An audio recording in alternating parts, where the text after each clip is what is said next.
So guys, it's not a trick. This is the one and only Kelechi Okafor on the Alphabet Podcast with me, your host, Leanna Divine. So yeah. So guys, I feel like I just need to remind you guys to subscribe. Don't be shy. I feel like you guys are still a bit shy with the subscription, but it just means that you'll be kept updated and you'll never miss an episode. So I'm just going to start. I'm so excited, and I feel so blessed to have this wonderful woman on my podcast today. She's a self-confessed lover of words, so much so that she's released 2 books in the past year.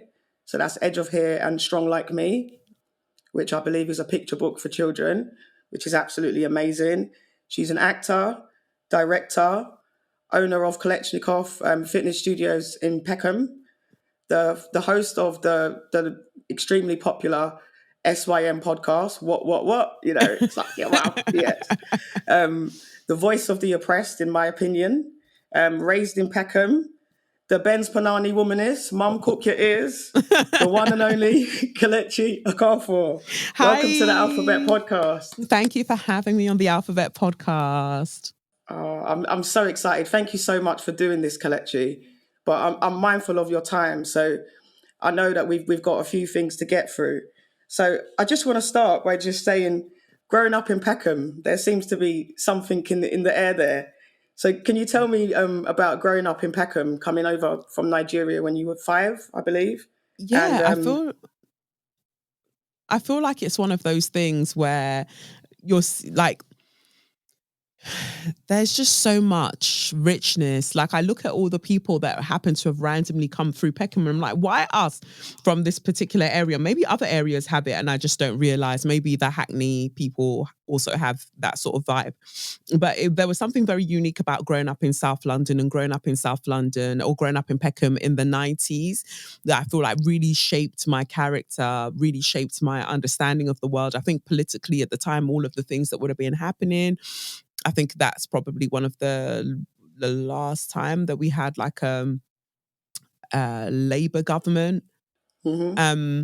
There was just a lot about it that was just so different, and I really enjoyed it. It was like, I think it was the perfect place for me to move to after coming from Lagos, to move to somewhere like Peckham where there were so many Nigerians, so many Yoruba people. So it felt like home, Mm-hmm. and I feel like, had I not grown up in that area, I wonder how at home I would have felt in Britain. And I don't necessarily feel super at home in Britain, but I feel more at home, I feel, than I would have if I didn't grow up in Peckham.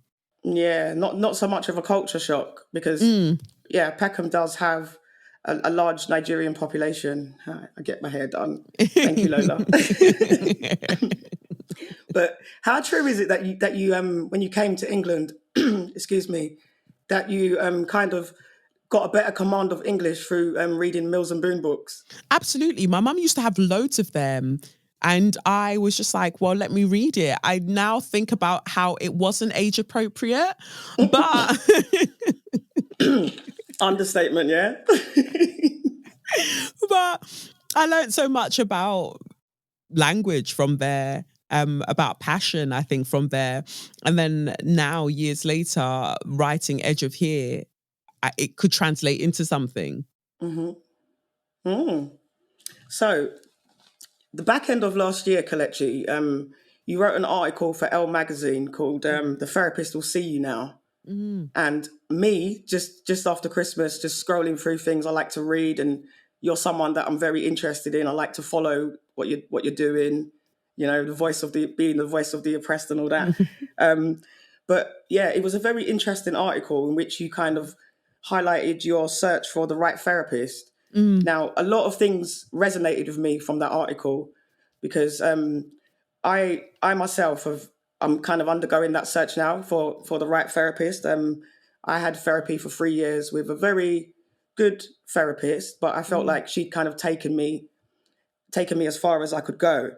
But you spoke about in this article about this journey on a bus, this very, revealing bus journey where you kind of was just feeling like an out of body experience. But What was going on for 25-year-old Kelechi sat on that bus with the realization that you needed tangible help? So what was going on for you at that I feel time in your like it life? was just, I feel like it was just a culmination of things. I think you get somewhere and you're like, oh, career wise, what am I doing? Like Mm, life wise, what am I doing? And I think that why that moment was so important was that there didn't need to be a big crisis. There didn't need to be a mm, big thing. It was just an unsettling feeling that something's not right. mm, And that's why I think that there might be this obstacle that people face when it comes to seeking therapy, where they feel like you have to wait for your whole life to have come crumbling, crashing down, for you to mm, then be like, okay, I'm going to go and seek therapy. What if that particular moment never comes and it's just little fires everywhere? mm. Do you feel like that's a particular kind of mindset with Black people? With a lot of people, I think in Western society as well, that doesn't prioritize our mental health. Instead, Mm, it's our productivity that's lauded as the most important thing. So, but then mm, I do feel like specifically when you are from a marginalized community, when you are from a formerly colonized states as well, there is this. I feel like for the resilience that maybe our parents, grandparents needed to have in order to withstand and to make it through some of the violence that they mm, experienced, there is a shutting down that would need to happen. yeah. And sometimes people just aren't willing to open that up again. So that becomes cultural, it becomes generational. Hmm. And that's what we see playing out. So it's then important to actually reclaim our pain, reclaim our histories, reclaim our stories through having a safe environment to pass out what is it that happened? What happened to Hmm. you? Hmm. So, I know growing up in a Black British Caribbean household, there were a lot of stigmas around mental health, and therapy was not even something that was kind of considered, appropriate for Black people. But can you tell me some of the stigmas that, the particular stigmas that there were around mental health, and I'm guessing also therapy growing up in a Nigerian household? Yeah, I think it will be the same, but obviously because of, our roots and our connectedness and also our different but very the same oppressions faced by British colonialism, really, and British like depravity in that way, where you're told, why do you want to have your business out there? Hmm. Sharing your dirty laundry, or we don't do those things. We just pray. We just pray. And it's like, but why does prayer have to be diametrically opposed to Hmm. therapy? They work together. Yeah. Like, why are you praying for what you're praying for? And what expectations are you looking for? These are Mm, things that that therapy help you figure out. yeah. Maybe therapy is what you've been praying for. Yeah. And it's also like a case of maybe not even so much looking outside yourself, but some of the work that needs to be done, it kind of needs to be done. And therapy is, like you say, something tangible where you can work through some of those things. But Absolutely. I feel like it reintroduces you to the God within you. yeah. We're told we're made in the image, we're made in the likeness of God.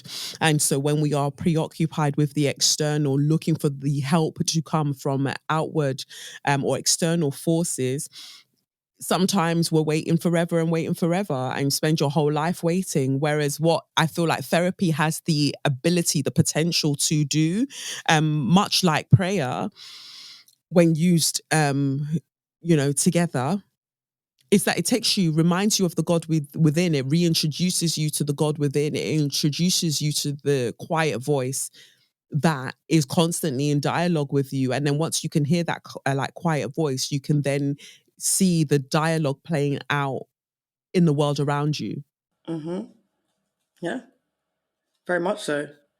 But I think you hit on something. You hit on something in that article, and where you spoke about, it still took you a little while after this revelation on the bus to go and seek therapy.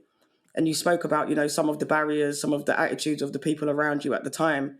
But you also spoke quite candidly about your first experience of therapy with Mm. a therapist. I think she was an Italian Yeah, white doctor. Italian. Yeah.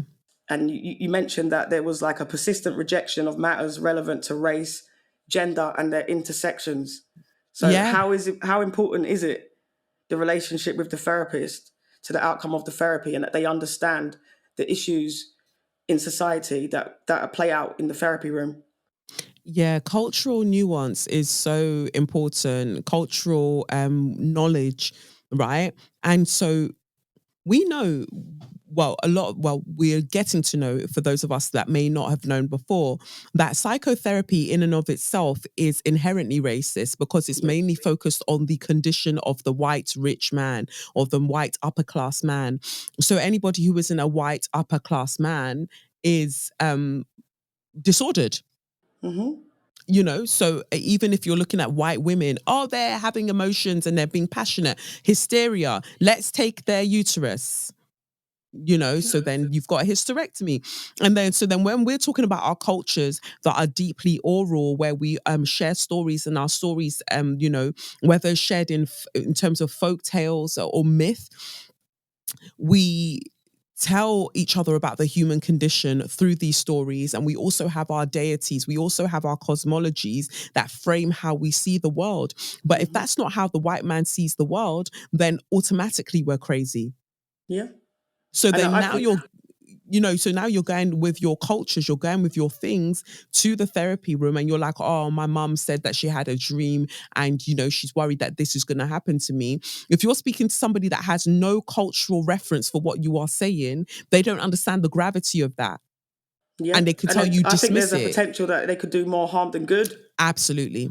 Because then you start feeling othered even more, and then you start to distrust yourself even more, that maybe I'm not meant to think this way. Maybe I'm not meant to feel like this, when everything you feel and everything you are is valid. Mm-hmm. And I think that's very important. And I feel like as therapists that, during our training, we're taught this idea of intercultural therapy. Mm, And it only goes as far as to be like, to bring race into the room. So, some of the white people that I trained with, they were taught to be like, how do you feel sitting in this space with a white person? And to me, it doesn't really go far enough. I mm, feel like therapists have a responsibility to kind of look into their self, like all of the blind spots that they may potentially have. Because mm, as you mentioned, we exist within a patriarchal and racist society. mhm, And it's accepting how that is assumed in, maybe in a subconscious way in the first instance, and then being able to challenge those unconscious biases, if you mm. like, so that they don't do harm to the client. And I do feel like not a lot of emphasis is placed on that. So I do wonder whether, working interculturally, there are a lot of, potentially white therapists out there doing more harm than good if they're not understanding the systems at play. Because Yeah. therapy, as a microcosm of society, we're going to have the same issues. Yeah, absolutely. It's still the same type of people with the same type of because what I think I had to understand over the years is that therapists don't have it together. Not a lot of Mm, therapists don't have it together in their personal lives. That's not why they chose to do what they're doing. yeah, They have a desire to want to help. They have a desire to want to understand. That's why they're there, but they don't have all of the answers and they don't have yeah, it all together. So how that needs to be presented needs to change. Therapy needs to change. It needs to be kind of um promoted as something where you have the space with somebody who's done the learning to explore yeah, your experiences. And as far as they've met themselves, they're hopefully able to meet you. Because yeah, even the whole idea of like going to speak to somebody who is trained to be detached from what you are saying, it's inherently white. It's yeah. inherently Western. Why am I telling you about the most traumatic thing in my life and you're giving me a blank stare and you're asking me, so how did that make you feel? Well, you're making me feel like I want to punch you. So And Kelechi, I must admit, as soon as I finished my training, I dropped that out. you You have know, to, I because dropped that out. what is I'm that like, I can't nonsense? sit down in a space with no one moving like that and expect them to, build a rapport with me and trust me. It's You know, so cold. It's mm, so cold. And it just perfectly exemplifies Western society, where how we feel that we're meant to help and nurture people is with ice, with coldness. mm, Even, when I started my parenting journey, for instance, And I thought, oh yeah, you watch the Hollywood movies and they've got a nursery ready for the child. They've got all of this. No, don't sleep next to the child. You could suffocate the child. You don't do this. You don't do that. And then I started breaking it down and I was like, but who does this serve? A separate room. Historically, it's white men that it served. They didn't want the child with the mother, with them in the room when they were doing what they were doing. So it's like, no, the child is elsewhere. And so then you're wondering down the line, why you have mass shooters. Yeah. It's the multicultural aspects of attachment. That's what I'm saying. A lot of the things that we're taught as therapists is all Western.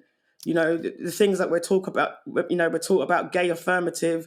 It comes from a very white perspective, a very American perspective. It's never really relevant, I feel, to the Black British experience, which I think is a very unique experience. And now they're doing this whole thing with baby carrying, but you were happy to like drag them around in prams before, but now you want to bring the babies closer to you. And now it's revolutionary. But when my mum would be carrying me on her back, that looked like the maddest thing to certain white women, not all white women, but to certain ones, middle-class ones, it looked mad. Yeah. So what I'm finding is that we're having to go back to the root of things. And the therapists that I enjoyed the most, that I had the best time with, were all Black women, and were the Black women that were emotive when I was talking about things. I remember one therapist, Cheryl, she was hilarious to me because I would be telling her things. She was like, no, I'm annoyed now. What do you mean? Cheryl. She was a Caribbean therapist, right? Yeah, just like, what? What do you mean? I can't believe that. I'm like, yes, Cheryl, yeah. So you've said this quite openly. Black women saved your life. So you've mentioned there Cheryl being very charismatic and you being able to resonate with that a bit, similar to your own personality. But you've also mentioned Sarah and calling in sick with Sarah. Tell me about that. Yeah, and see, Sarah, that was interesting because Sarah was, I think, in that space of still trying to stay with the archetype of what therapy was meant to be, the framework of what therapy was meant to be. So coming from a sense of detachment, but I could feel it in her. And near the end, we started seeing that she had so much more that she wanted to say, so much more that she wanted to share. And she recommended books to me, like Soul Murder, I think it's called. She recommended certain books to me that really helped me to find the vocabulary for the things that I had experienced in life thus far. And I was really, really grateful for that. But then it got to a point where I knew intuitively, this type of therapy, I'm done with this type of therapy. Like this detachedness, even though it's a Black woman in front of me and she's way better than the Italian white woman, we've still, that this is it for me. This is enough for me. And I feel like even in that moment, I saw a bit of her vulnerability come out where she was just like, oh, you're finishing. Oh, well, that's fine. And then she made a comment like, I can't even remember it verbatim, but it was very much like, oh, you're just dashing me away now. Yeah. And I was like, oh, do you want to speak about that? Yeah. Yeah, because like you say, us therapists don't have our shit together. We've got similar things. We've got attachment issues going on. We've got all kinds of things. Me, myself, I've been openly honest. I'm a wounded healer out here. I don't have any of my shit together, to be honest with you. But it's that Chiron that takes us into that space, right? So I'd been thinking for a while, like, do I want to become a therapist that uses tarot and astrology in how I do my sessions? Because essentially, I feel like that's what I'm already doing when I do my tarot one-to-ones, right? Yeah. But to have a formal qualification when it comes to psychotherapy wouldn't go amiss. And it's interesting because Crystal from The Read, she's about to finish her therapy or psychotherapy, or is it psychology? No, I think it's just psychotherapy that she went to do. She's about to finish that as well.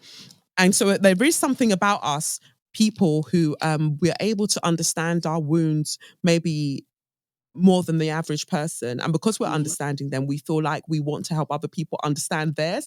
Ultimately, to me, that's what therapy is. So to present it as somebody who is stoic and has all of their emotions in check, that's boring to me. It is boring. It is boring. And I don't know how that's ever helped anybody, to be honest with you. And with this podcast, this is what I'm trying to break down. Some of the barriers and stigmas around therapy and therapists.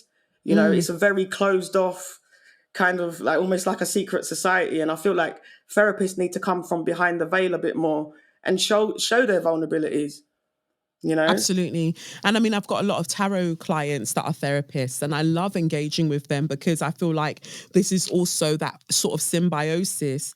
Them having a tarot session with me, they go back into their, professional work, and they feel like they've had somewhere to kind of work through their more deeper spiritual energies, and then they can hold space in a way that they're meant to, right? But I don't think like the average maybe white therapist has that. No, and I don't, and it's not a slight on them. I feel like they need to up their game because Mm, mm, it's not enough to just be sitting behind and saying I'm not racist anymore or any of that stuff. You need to take time to understand the nuances. Some mm, of the misogynoir, these things that are very real, mm. so that you're then able to validate these experiences for Black women, which is why Absolutely, I yeah. think trauma informed care itself, just asking somebody what happened to them is not enough. It needs to be gender informed and racially informed. Absolutely. Yeah. Yeah. And in order to be able to do something with the information that you get, because I think this is the thing, some of the updates that we're having in terms of DEI as it pertains to many industries, but let's say for the sake of this, therapy. So Hmm. yes, okay, now you're talking about intercultural, this, that, and the other. But after you've introduced race in the room, if you do not understand the tenets, the pillars of what race actually is as a Yeah, construct and as a mechanism, yeah, then what was the point of introducing it into the room if you're not yeah, actually going to talk to it? yeah, So, yeah. you know, these are the things that I find interesting, that it requires more learning. It Hmm. requires, for instance, if I were to want to talk to somebody about, a disabled client about what they're going through, I need to understand ableism within myself Hmm. to be of any benefit. But what scares people is doing the work. Yeah, it really does. And you've spoken quite openly about being a dickhead in recovery. Yes. Your dickhead in recovery affirmation cards are always sold out. So that tells me that there are a lot of dickheads in recovery. But what is it about dealing with their own bullshit that people find so hard? Because I think that we're scared that we'll never be good enough. We exist in a society that's already telling us that we're not good enough and that we need to buy this and that and the other in order to appear good enough Hmm. to each other. And so when we then faced with our own kind of frailty, it can be scary. But there's a power from and a robustness from accepting I'm a dickhead. I Hmm. don't know everything. And that dickhead is not like, oh, I'm the worst person, I'm speaking down on myself. No, and it's like, no, I like, I'm a dickhead. Like, Yeah. I'm going to say something that's going to be wild to somebody Hmm. that's having a different experience. Yeah. And that's okay. Once it's pointed out to me, what am I going to go and do to learn so I Yeah. understand what's going on over there? Yeah. And I think that's why feedback is so important. And I think a lot of people don't do enough with the feedback that they receive. Because Mm, a lot of what we look at as self-awareness comes from the information that we absorb from others. I mean, I'm not saying go around and take on everyone's opinions as your own, but yeah. you do have to look at your shit, because we do have blind spots, all of us. All of us, all of us. And sometimes, some things will be shown to you and you're like, no, that's not me, because there's something that you relate to that Yeah. observation that doesn't feel right, that feels that maybe brings up a vulnerability, or maybe highlights a wounding, highlights a trigger. Hmm. But if you don't acknowledge it, it still stays there and it gains more power over Yeah. time. Yeah. And triggers are Yeah. just like, they're there to show us where we're still not healed. Because Yeah. I think sometimes people have got this thing about I'm triggered, I'm triggered, I'm triggered. I mean, it's okay to be triggered. It's okay to be Yeah. offended. It's okay to offend people too. Yeah. But actually you have to go away and look at the things that you find offensive, or the things that are triggering you, because those are the areas that I feel are there for development. But Mm. before we kind of move on to parentification, Kelechi, I just want to kind of ask you, what are the best tools that therapy's given you? 'Cause I know you've had a lot of therapy over the years, a lot of therapists. What were Yeah. the best tools that you think therapy's given you? Compassion. I feel like compassion has to be the main one, because once I started to kind of learn compassion for myself, Hmm. that's really where baby girlism was born. You know, that's where I'm a dickhead in recovery was born. It didn't just stop at I'm a dickhead. Yeah, The compassion was in recovery. I'm yeah, doing the work. I'm learning. And some days it's just gonna be what it is. And that's fine. And then baby girl, again, as a result of learning the tools around compassion, was understanding that I have the opportunity and the obligation now to mother myself, hmm, to reparent myself, and to treat myself like the child of the universe that I know that I am, no less than the trees and the stars, is what it says in the Desiderata of Happiness by Max Ehrman, right? Where, like, when you really deep it, I am no less than the trees and the stars. yeah, I have every right of being here. And there is a natural process I'm going through the same way the trees and the stars are going through their process. And so that compassion allowed me to have more space for tenderness for myself, and also to create boundaries around how I will allow myself to be treated.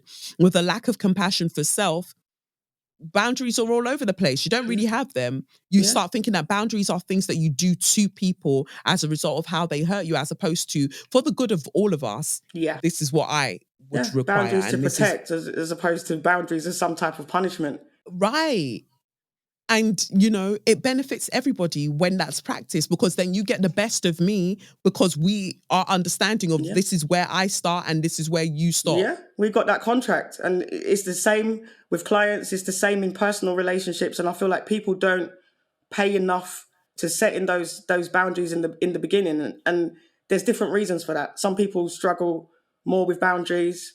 Yeah. Um, I'm definitely someone that's had to work on that. I'm very good at respecting people's boundaries, but not so good at implementing and putting the consequences to my own boundaries, so to speak.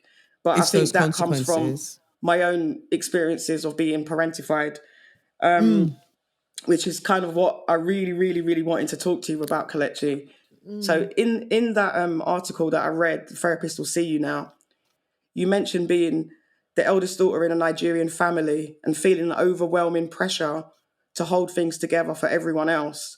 Now, immediately, as the therapist in me, what I took from that straight away was I saw parentification, and I mhm, resonated with that as being the eldest, the eldest child. Full stop. The mm, eldest of four girls. Now I've got a little brother, but mm. I think originally I was going to ask you, just going to jump straight into the parentification, but something else has stuck out as I'm just kind of going through my brain. And do you feel like those pressures would have been the same if you was an eldest son in a Nigerian family? Absolutely. If I had a younger sister, the obligations would have shifted to her. Yeah. So sometimes, yes, as eldest daughters, we have a particular dynamic, but if we had been boys Hmm. and eldest sons, if there was a girl after us, she would have had to take that on. Yeah. Yeah. And so, yeah, it wouldn't have been the same. In fact, no, and there might have been a different pressure in a patriarchal way of learning how to provide, of going out Yeah. into the world and figuring things out on your own. Yeah. And so either way, as the forerunner out of the siblings, you're always going to get something that feels overwhelming. It's either more of an external dynamic, like go out there in the world and be a man, Yeah. or it's internal in the home where, why haven't you done this for your siblings? Why haven't you done that? Hmm. Where's this? So yeah, it can play out in either way, but either way, something is taken away in your childhood. Yep. And something that I'd argue that you can't ever get back that time. No, no. Um, Now, I think people are starting to understand the impact of parentification on young people's mental health. Overburdening children, expecting them to grow up too fast. But what I think is not spoken about enough, and especially as it has the intergenerational aspects, is the parentification of adults. And in Mm, the first instance, a lot of adults walking around not even understanding what parentification is and how it has affected them and how it manifests in their life, and how if they're not careful, they can replay this with their own children. So, Yeah. Kelechi, tell me about your experiences of parentification. When did it start and what did it look like? Because it doesn't look the same for everybody. Yeah, it doesn't look the same for everybody. I think mine was as long as I've known it. I arrived, but if we were looking at a specific timeline, I arrived from Nigeria to England when I was five-ish, going on 6. When I arrived, my mum was already pregnant with my immediate younger brother. And so she had a new partner. So I've just arrived in Peckham now to a whole new life. And so it wasn't like I was coming into a family structure. I felt like I was coming in almost of service. And I remember, I think it was, when was it? I think it's when my second brother had arrived and it was his first birthday. And he and my other brother, his older brother, would have been dressed the same in like Nigerian attire. And I was like, oh, am I going to be wearing the same thing? And I remember my mum being facetious and going, oh, so you're going to wear the male outfit as well?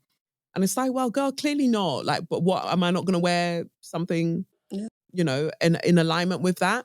So it was feeling kind of like othered in that dynamic, but only kind of brought in or feeling a sense of belonging when I was doing, Mm, and usually doing the duties that would be done by a parent, feeding them, washing, bathing them, clothing them. I remember being much older and wanting to go to athletics classes or sessions in Mile End or going cinema with my friends. And my mum would be like, oh, so if you go, who's going to look after your brothers? mm. Girl, you, that you, Your kids? right. But, there were points where she mentioned it in passing about postpartum depression. And at the time, like Nigerian mothers can just be dramatic. So I just thought maybe she just felt a bit sad or overwhelmed and that's what she's claiming. But only through the years realizing that no, what she meant was what she meant.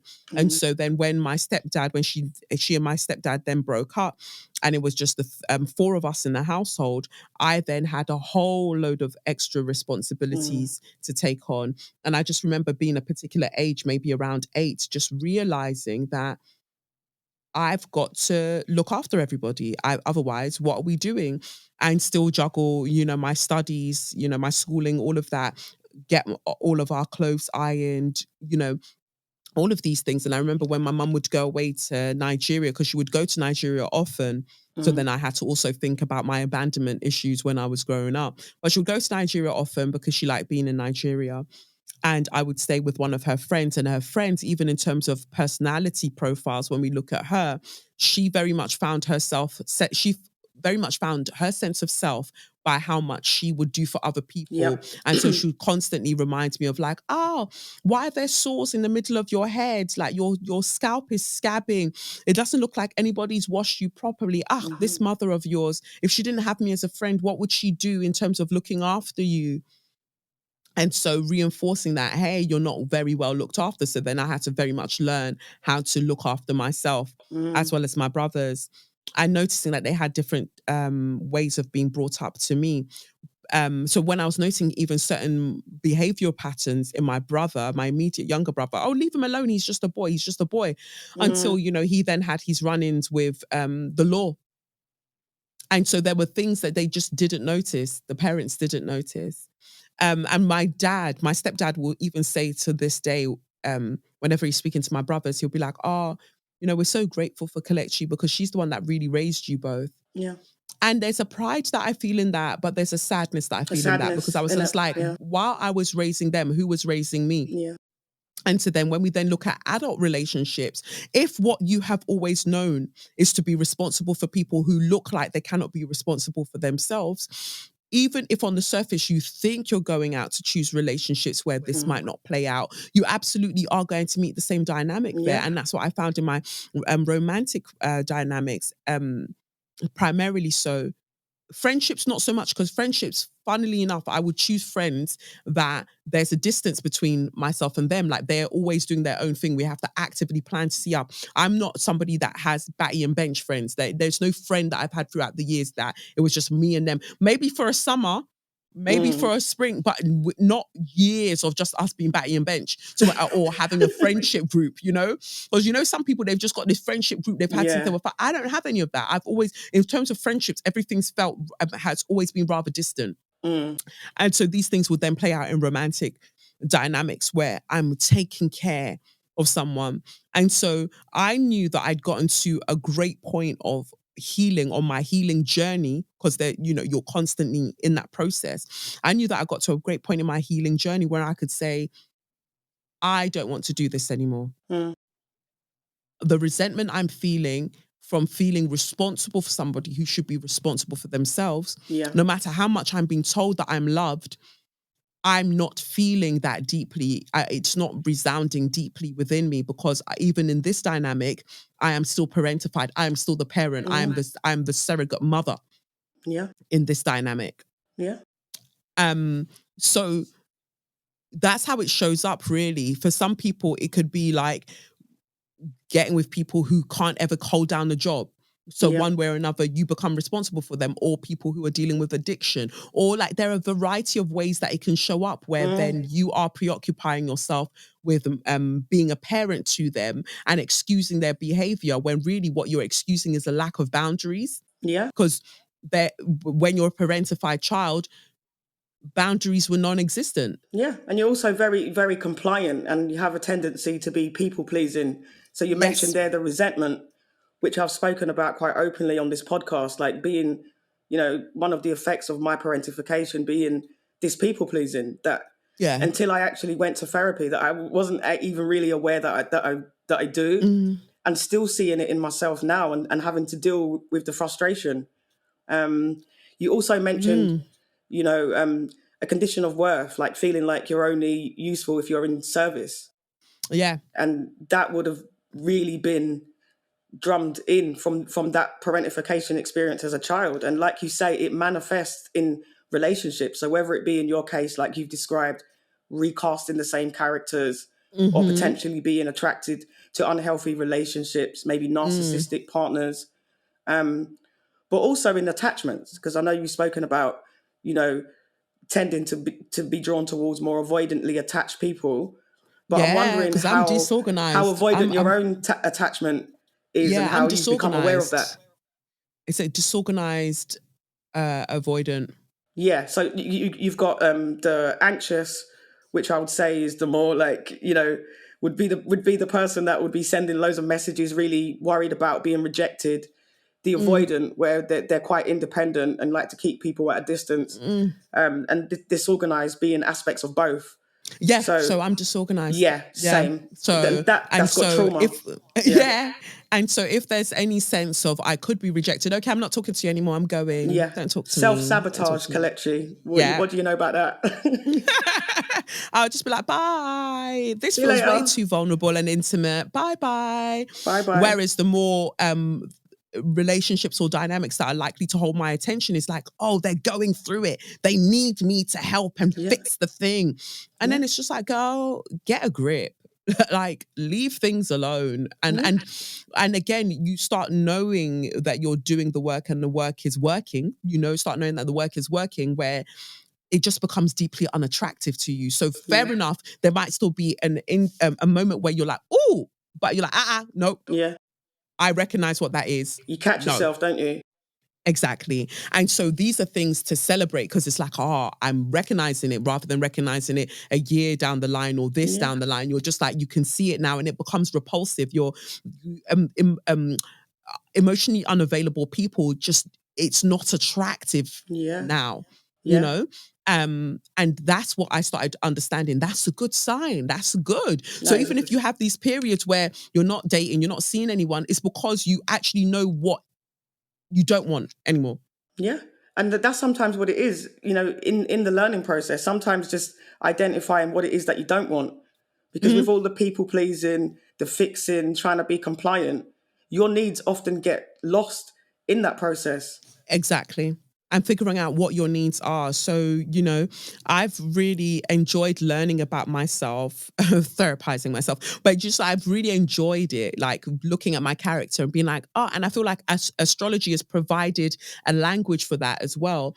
And you see with astrology, the unevolved and the evolved levels of a particular placement. We can have the same placement, but we can be at different stages of the journey of understanding that placement. So I've got a Venus and Moon in Scorpio with a Pluto conjunct my moon. So I feel things really intensely. And I'm very, very devoted to people at the point that I notice that they've been dishonest. And then I can have equal animosity and just cut them off. And it's like, no, you don't exist anymore. Yeah. But there is a middle ground. There is a middle ground of understanding compassion. Yeah. And it's why the people do compassion the for things self, which is the most important, because I can imagine that compassion for others is very easy for you. But that compassion for self. Yeah. It's just been, you know, like a fascinating, experience so far. Even understanding the disorganized attachment style, understanding various things and being like, yeah, this is cool. Yeah. You know, how else to learn about humanity if not you going through the things? And also for me, this is also what I was thinking about, that people pleasing or that parentification played out in the cultivation of my social media career, in just my career as a whole. So that's why the desire to step back from social media or not post so much and not be so outward facing, still doing my thing on my website in my members area, having these conversations, but I don't feel as responsible for the people that I'm talking to in my members area. It feels like I'm having a dialogue with peers as opposed to trying to teach people things. I'm speaking to people who are already sort of like with me on that journey. Yeah. And I had to recognize that. And that came through, you know, going to the retreats, the therapy, all of those things. Why do I do what I do? Why did I choose this particular career path? Why do I speak out in this way? Is there something that I need in terms of validation? Is there something I need in terms of control? Yeah.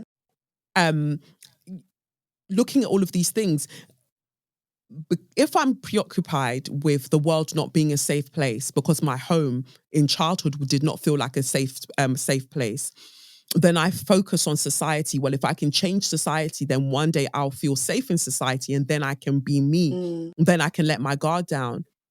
Well, what if that's not going to happen? What if letting your guard down then actually manifests the safe world that you want to live in? Yeah. So, yeah, looking at how much backlash I've experienced throughout the year, sometimes, and it's absolutely disgusting, by the way, Kelechi. And right, thank you. And like seeing sometimes the lack of overt support or protection for when that has happened was triggering. And I had to sit there and be like, yeah, nobody's coming to save you. So you're going to have to put the boundaries. I am going to have to put the boundaries in place for how people are allowed to treat me publicly and privately. Yeah. And so that's been the whole thing of like stepping back from social media, because although I have no real plans to kind of like be back in a big way, should I come back, the terms of our agreement, the contract's going to be different. Yeah. And already people are seeing it where, you know, if I do pop up and I post something in Instagram stories, for instance, it's very particular and I'll say what I want to say and I'm going to go again. Yeah. You know? So even that, and seeing how my career is going through a transformation. I don't know where we're going yet. You know, I'm floating ideas. Like I said, do I want to do therapy and mix it with astrology and mix it with tarot? I would love, or maybe not. love to see that, Kelechi. Listen, I'll be there to support every step of the way. Kelechi the therapist, mate. Right. Or do I want to, as I actually did for one of my therapists once I stopped being a client of hers, she asked me, she was just like, I'm getting lots of people coming through and they keep talking about tarot. Could you teach me about what all of this is so I can kind of see how I can implement it in my practice? And so I had like a 2-hour session with her where I was taking her through tarot and what the archetypes are and what it means. And when her clients are saying this is what they're trying to say. Yeah. And so one of the other ideas I've been thinking about is that maybe it's not about me being a therapist and doing all of this stuff. Is taking people who are already therapists and being like, okay, do you want to know how to use these modalities in the work that you're doing? Yeah, you're already speaking Doing like a that exam. therapist. Modality. Big up this. Yes, Kelechi. I just think that makes for more exciting healing. Healing doesn't have to be boring. Holistic. Yeah. You know, as Black people, we've always had spiritual aspects involved in our culture. Yeah, so why do we have to leave it behind when we're apparently doing the work? So I was giving a keynote speech in Parliament yesterday for the Central and Northwest London NHS Foundation Trust, the social workers of, in that field. And I was talking to him about the fact that, like, white supremacy will have you leaving the most important tools for your liberation at the door. Yeah. So why don't we just go back and get them and figure out how all of this can work together? Because it doesn't have to be this weird dichotomy where this is absolutely useless. You know, like when people are like, oh, spirituality or science. What do you mean? They work together. They were always one. Yeah. There's always that dichotomy. It's always like that, isn't it? Right? Science is for the things that we can prove, that we've learned about, that we can have an explanation for. Spirituality is for the things that we don't have yet have an explanation for and might never have an explanation for. They can go together, and you can see that they go together because the moment you start talking to medical professionals about pregnancy, oh, we don't know why that happens. Yeah. Yeah. But it continues to happen. Yeah, and I think that's why there's so much that they have so much problems with the NHS. Doctors tend to think one way. And I know I've had that a lot with my care. I've been misdiagnosed so many different times. They told me I was menopausal when I'm not. And I generally was putting my concerns as a Black woman, saying, you know, even scientifically, biologically, we're different. And them just going by the raw data. This is what the blood test says, or this is what this says, and not being open to any other explanation.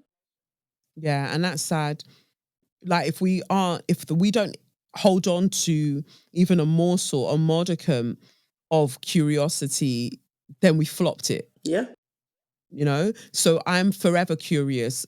Somebody says, oh, have you looked into this? No, but I'm open to learning. I just don't shut things down straight away, except for like pedophilia and murder and all of those things. But like just in terms of different learnings and theories and schools of thought, show me. Yeah. Like, tell me what it is. And then if I rock with it, I rock with it. If I don't, I don't. Yeah. But that doesn't invalidate it. It just doesn't resonate with me. Yeah. And that's the best skill for a therapist is curiosity. And that's not spoken about enough. Yeah. Yeah. Because Western constructs think that the epitome of sort of like intellect and authority is that you already know it all. Yeah, no. As opposed to the best people, the best leaders say, I don't know. Know nothing at all. That's one thing I do know is that I know nothing at all. I know nothing at all. Like, but let's figure it out together. And I think that's more honest. And I think that's what resonates, you know, especially with my clients, is the realness. You know, like you said, you can have these aloof people. I don't know how anyone is going to feel able to connect to that and be vulnerable with that. But just before we move on from the parentification, you're now a mother, Kelechi. Yeah. How is she's laughing. I know it's hard work, isn't it? How has your own experiences of parentification affected the way you parent your own child? Boundaries. So when I see other people almost wanting my child, my son, to grow up quicker than he needs to, I'm like, no. That's my baby. He's a baby. And not in that sense of then infantilizing him. Yeah. No, it's the very real fact that this is a 4-year-old. And so he needs to do 4-year-old things, and he does not need to be overwhelmed with adult emotions. He just doesn't. And, you know, he's already very, very concerned as a person. He's a Virgo. So if I'm like, oh, you know, I might say things to him like, Mummy needs to rest. Mummy's on her period. Oh, should I rub your tummy? And I'm like, thank you, but you can just go and do your thing. Go and have a play. Go and do your thing.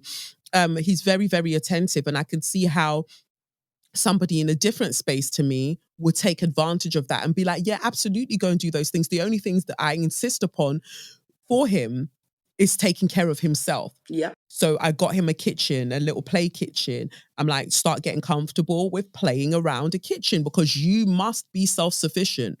Forget everybody else in that way for now. You must be self-sufficient. Mm-hmm. And he's enjoying that. He'll be like, oh, I'm making something for you. Do you want chicken? I'm making chicken for you on my stove. I'm like, yeah, you make chicken for me on your stove, your imaginary, invisible chicken. Do you do that? Oh my gosh. You know? Asking him what he wants to do. Do you want to take up martial arts? No. Just like swimming? Okay, we'll stick to swimming for now. So understanding that this is a little human, but they're not a little adult. Yeah. And that's a very, very, very good distinction to make, because I do think you see it a lot, these little adult children, and, you know, even the parents even praising the fact that, you know, they're so mature, and it hurts my heart when I see that. And, yes, you know, having worked with young people in therapy, parentification is a real thing, overburdening children.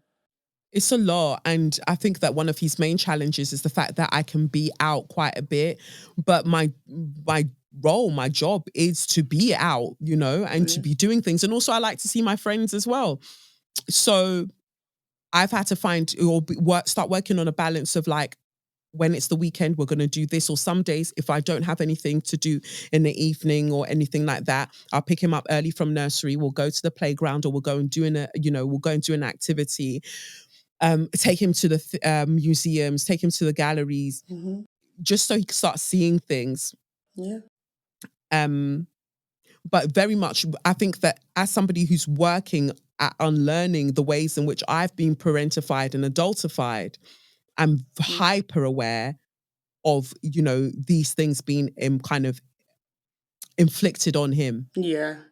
It's the unlearning, and that is very, very key, because it's so innately embedded into you. And that's why I think that there's so many parentified adults out there. And I'm going to do a whole separate couple of podcasts on parentification, because it needs to kind of be brought more in, because there's loads of parentified adults rolling around out here. And just passing that on to your children is how we perpetuate that intergenerational trauma, so to speak. And when we talk about generational trauma, generational cycle, that is it, right?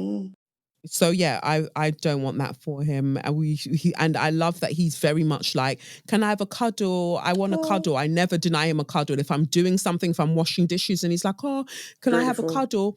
I'll pause what I'm doing. Or if I'm typing, stop it, give him a cuddle, so he understands that emotional closeness or physical closeness is part of what he should expect from his relationship. That emotional responsiveness, isn't it? Because you have a lot of parents, and sometimes they're just busy, you know, through no fault of their own. And those are the little moments, I think, that sometimes are missed, and they can be very detrimental to a child going forward. Because, you know, children remember that lack of emotional responsiveness. So I'm glad that, you know, your experiences of therapy, Kelechi, have kind of unpacked some of that. And, you know, at least in your experience, you're not perpetuating the same things that, you know, your mother did with you. But just before we move on from that, what's your relationship like now with your mother and your brothers? Really cool, because I think everyone's on their path, and I do feel like sometimes I want to jump in as the responsible adult and sort things. But my youngest brother, he's rather hyper independent and keeps a lot of things to himself. So I find that I do tend to go to him if something's happening, to start telling him and offloading on him, like, oh, this has happened. So even then I'm like, no. He might also, because he waits to the point where things are a lot, then he kind of has an outburst of emotion. So also understanding that we all process things in different ways. My mum, I speak to regularly, and obviously we're building the children's home in Nigeria together. And that's been a really cool healing journey for the two of us. And my immediate younger brother, he's still figuring things out. And so I'm very careful to not jump in as the big sister and try and take over again. And I remember my mum said that they all had a conversation where she was like, we all need to go to Kelechi less. Let's go to Kelechi less. Please, Mum, can you say that? Can you say that? Go to Liana less, please. So she was like, yeah, let's all go to Kelechi less. We can deal with things for ourselves. Let's not keep taking everything to Kelechi because we know she's going to drop what she's doing to go and do that thing. And I just thought that was beautiful. You know, we show love in different ways. We show learning in different ways. And for the fact that they could have a conversation all together and be like, yeah, let's try and figure things out amongst ourselves before going to Kelechi. Yeah, and it kind of represents in some way, you know, maybe you're part of your mum's healing journey and becoming more aware of how, you know, potentially her own unresolved trauma has kind of, you know, impacted on you. So I think that's really, really powerful. And I like to hear that, you know. I mean, my own relationship with my mum is a lot better now because I feel like as she's gotten older, because that's what happens sometimes as being the eldest child, you sometimes grow with your parents. Yes, absolutely. Absolutely. That's what it's felt like, more like sisters than mum and daughter. Yeah, and I think that can, it's a lot. But I'm still mindful of the time. I'm just trying to extract so much from you, Kelechi. And I know that fitness is everything to you. Like I see you on your stories. I know you run, you go to the gym, martial arts, the whole thing. You've got your pole dancing studio in Peckham. I heard you can flag. The core strength. Yeah. But why is it so important to you to be strong? And what does exercise do for your mental health? But why is it important for you to be so strong? Because I know there's some meaning behind that. Yeah, for me, I don't have a choice. My sense of being, my energy system, just the way that I move through the world, I like being active. If I'm not physically active for a number of days, I start to get so down because my body just likes it. That's how it moves. You know, that's how it moves. Literally, I have excess energy, need to get it out. And then that way I can think more clearly. So that's why, you know, my more clear thoughts come to me after a run. Yeah. I'm like, that's what I want to say. And then I'd make the video after my run.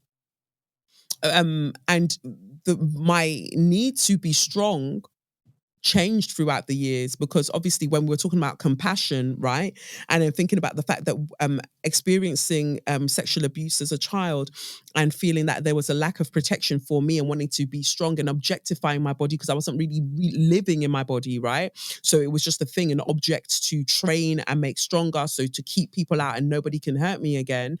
And then that's been an ongoing process of unlearning that, having compassion for my physical body, having compassion for myself, and understanding that I can just still love being physically active without there being a big story of like, I must conquer this thing. I can't conquer myself in the way that I feel I was previously conquered. That's not how this works. Yeah, so that maybe using exercise in a less healthy way because...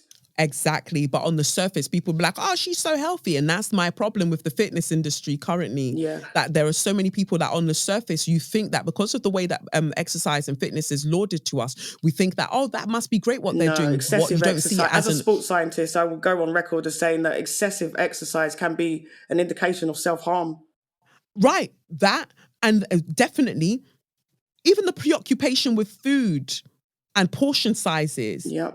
That sounds like disordered eating. Yes, and I've spoken about that as well. And, you know, a lot of abuse, people, you know, that it's a very big thing in abuse. It's for something that you can control.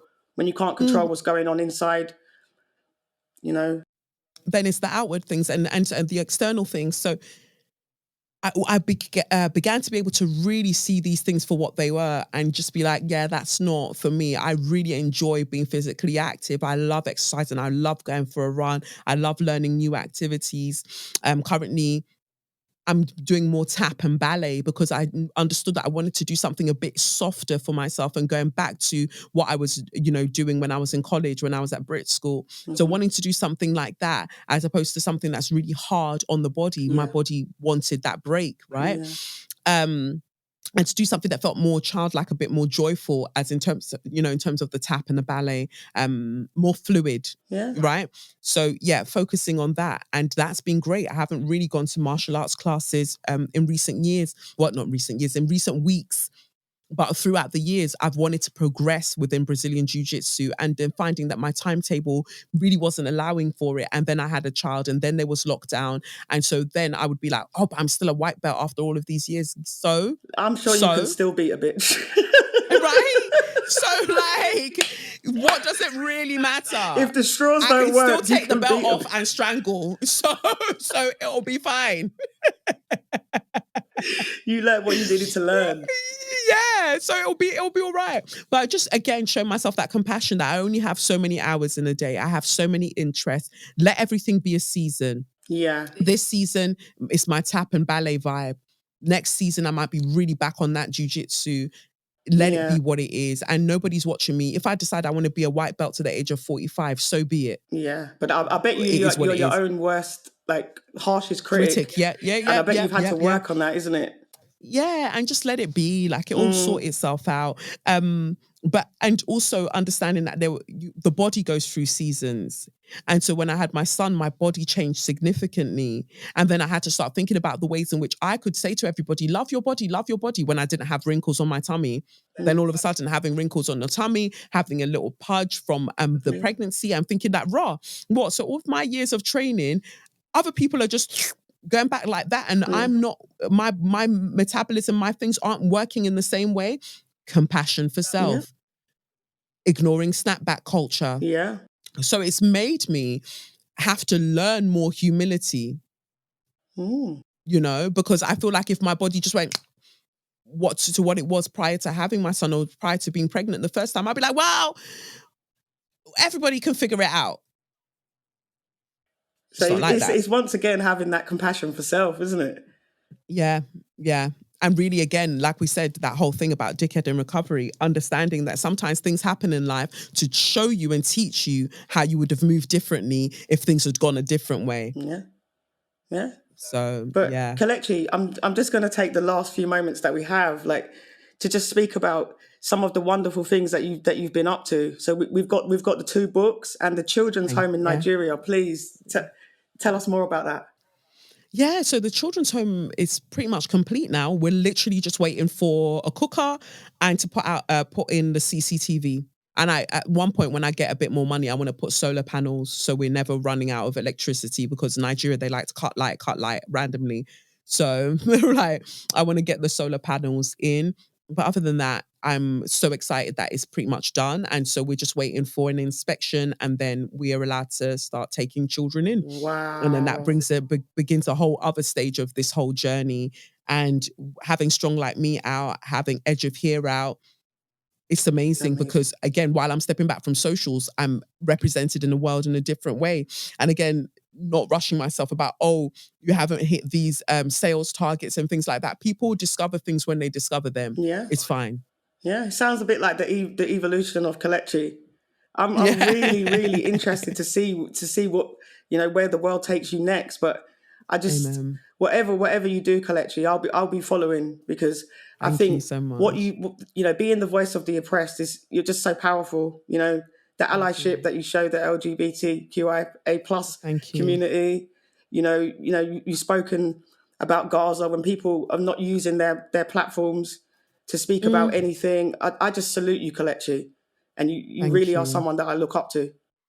Thank you. Thank you. This has been a wonderful conversation. Thank you, Leanne. Listen, I'd love to have you back someday. And if you do go on this journey to be a therapist, please do, please do, please do. I will help as much as I can. I'll find I'll be like, clients for you. I'll help you with your Leanna, placement. I'll give you definitely. books, whatever you need, sis. I'd be like, Leanna, definitely help me with Yes. this journey. Thank you so much. No, but I will. I feel like I'm just surrounded by therapists. I feel like it's a neon sign. Yeah, I But feel if I feel anything, like I like feel I like it's a said, sign. And I feel like the world of therapy needs you. We need people that are real, that I have look gone forward through to some real seeing what stuff and happens. have been through the journeys that they're trying to support other people on, because you can only get so much from reading books. That's true. That's true. That's true. But let's see where I am going next. Maybe that's the sign. Kelechi, thank you so much. Thank you Thank you. so much. Guys, I hope you guys listening have enjoyed the conversation, but I'd actually forgotten about you guys. I was so focused on Kelechi that, from outside, I don't even know how it's going to come across to you guys.